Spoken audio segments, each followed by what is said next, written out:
ओम श्री गणेशाय नमः। हर हर महादेव। भगवान शिव का गंगावतरण तीर्थ में तपस्या के लिए आना, हिमावन द्वारा उनका स्वागत, पूजन और सख्त वन तथा भगवान शिव की आज्ञा के अनुसार उनका उस समय पर दूसरों को ना जाने देने की व्यवस्था करना।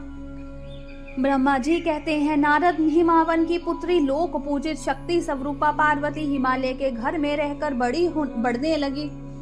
जब उनकी अवस्था 8 वर्ष की हो गई, तब सती के विरह से कातर हुए शंभु को उनके जन्म का समाचार मिला। नारद उस अद्भुत बालिका पार्वती को हृदय में रखकर वे मन ही मन बड़े आनंद का अनुभव करने लगे।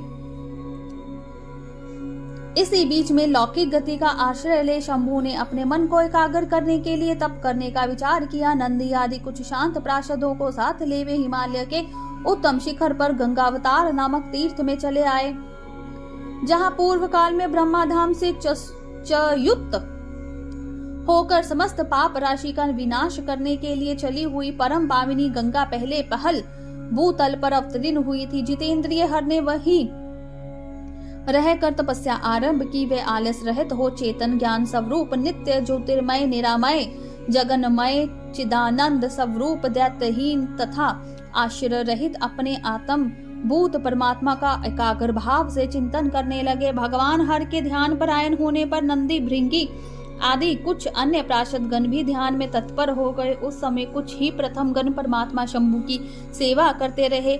वे सब के सब मौन रहते और एक शब्द भी नहीं बोलते थे। कुछ द्वारपाल हो गए थे। इसी समय गिरिराज हिमावन उस औषधि बहुल शिखर पर भगवान शिव का शुभागमन सुनकर उनके प्रति आदर की भावना से वहां गए। आकर सेवकों सहित गिरिराज ने भगवान शुद्र को प्रणाम किया, उनकी पूजा की और अत्यंत प्रसन्न हो हाथ जोड़कर उनका सुंदर सत्वन किया। फिर हिमालय ने कहा, प्रभु मेरे सौभाग्य का उदय हुआ है जो आप यहाँ पधारे हैं। आपने मुझे सनातन कर दिया। क्यों ना हो, महात्माओं ने ये ठीक ही वर्णन किया है कि आप दीन वत्सल्य हैं। आज मेरा जन्म सफल हो गया, आज मेरा जीवन सफल हुआ और आज मेरा सब कुछ सफल हो गया, क्योंकि आपने यहाँ पदार्पण करने का कष्ट उठाया है। महेश्वर, आप मुझे अपना दास समझकर शांत भाव से मुझे सेवा के लिए आज्ञा दीजिए। मैं बड़ी प्रसन्नता से अनयचित होकर आपकी सेवा करूंगा। ब्रह्मा जी कहते हैं, नारद गिरिराज का वह वचन सुन महेश्वर ने किंचित आंखें खोली और सेवकों सहित हिमावन को देखा।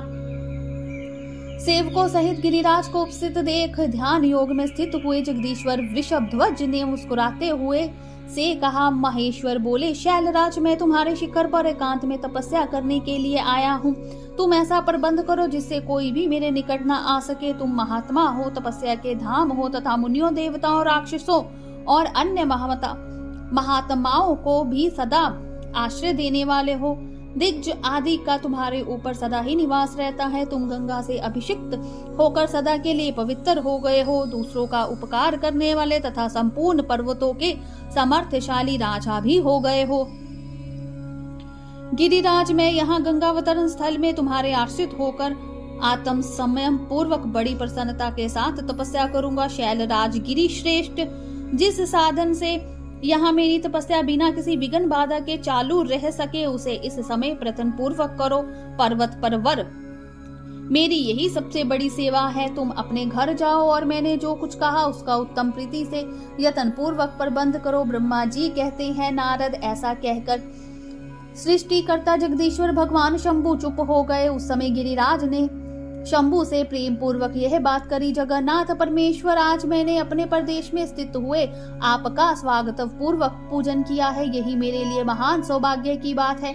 अब आपसे और क्या प्रार्थना करूं। महेश्वर, कितने ही देवता बड़े बड़े यत्न का आश्रय ले महान तप करके भी आपको नहीं पाते। वे ही आप यहाँ स्वयं उपस्थित हो गए। मुझसे बढ़कर श्रेष्ठ सौभाग्यशाली और पुण्यात्मा दूसरा कोई नहीं है, क्योंकि आप मेरे पृष्ठभाग पर तपस्या के लिए उपस्थित हुए हैं। परमेश्वर, आज मैं अपने को देवराज इंद्र से भी अधिक भाग्यवान मानता हूँ, क्योंकि सेवकों सहित आपने यहाँ आकर मुझे अनुग्रह का भागी बना दिया। देवेश, आप स्वतंत्र हैं, यहाँ बिना किसी विघ्न बाधा के उत्तम तपस्या कीजिए। प्रभु, मैं आपका दास हूँ अतः सदा आपकी आज्ञा के अनुसार सेवा करूंगा।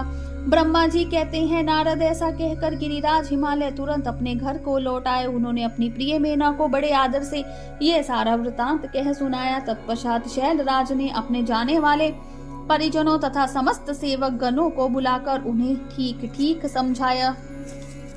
हिमालय बोले, आज से कोई भी गंगावतरण नामक स्थान में जो मेरे पृष्ठ भाग में ही है मेरी आज्ञा मानकर ना जाए, यह मैं सच्ची बात कहता हूँ। यदि कोई वहां जाएगा तो उस महादुष्ट को मैं विशेष दंड दूंगा। मुने इस प्रकार अपने समस्त गणों का शीघ्र ही नियंत्रित करके हिमावर ने विघ्न निवारण के लिए जो सुंदर प्रयत्न किया वह तुम्हें बताता हूँ, सुनो। बोलिए शंकर भगवान की जय, उमापति महादेव की जय, हर हर महादेव।